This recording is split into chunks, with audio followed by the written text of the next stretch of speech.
What's up? We're back, still talking about Andrew Jackson, but let's talk about what becomes known as the nullification crisis, a word that we talked about in earlier chapters, but nonetheless, here it is again, and we'll talk a little bit more about it. All right? So really the underlying issue that we need to discuss are tariffs. Again, taxes on goods being imported into the United States, okay? At this time, the North is developing as kind of the industrial hub of the U.S. A lot of factories, a lot of mills, and they're kind of differentiating themselves from the South, who's mainly agriculturally based. So we want to think about the differences between the two.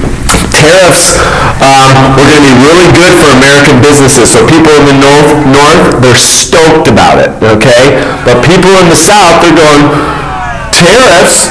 You know that could hurt us because we sell our cotton overseas, and all of a sudden these other countries could start saying, all right, if they're going to tariff us, we're going to tariff them. So really the South, they saw it as really an unfair deal with this tariff that Andrew Jackson put together to protect American businesses.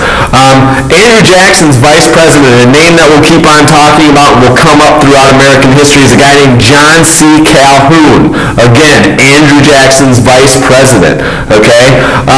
He kind of led the rally. Not kind of, he did lead the rally against the tariffs, okay? And what we're talking about is he got all the Southern delegates, the people representing the South in the government, to say, hey, let's nullify this tariff. Let's not recognize it. Let's deem it null and void. And that's exactly what the South did. So Andrew Jackson says, whoa, whoa, whoa, just wait a second, okay?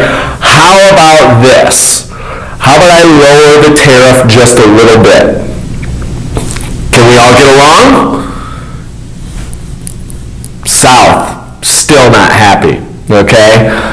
So it goes to the extreme. Again, John C. Calhoun says, you know what? South Carolina, we're all about states' rights. And if we give an inch, they're going to take a mile. Okay? So now, South Carolina is saying, we're going to secede from the United States.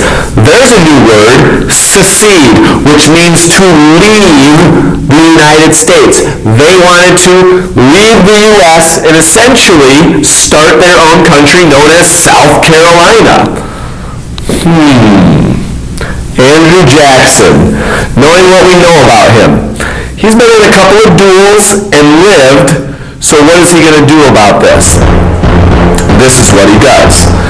He says, okay, South Carolina, if you threaten to leave the United States, I will take military action against you.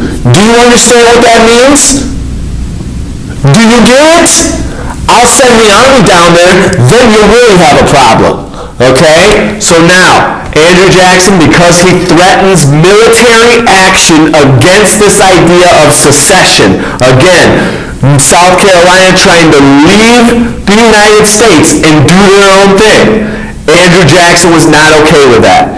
He said, if this happens, we will send the military down there and we will have a problem, South Carolina. South Carolina says, they're right. Take it easy, Andrew Jackson. Ultimately, they kind of curbed this idea of secession, but it will come up again in the future. South Carolina, such huge supporters of states' rights, we will hear from them again in the precursor to the Civil War.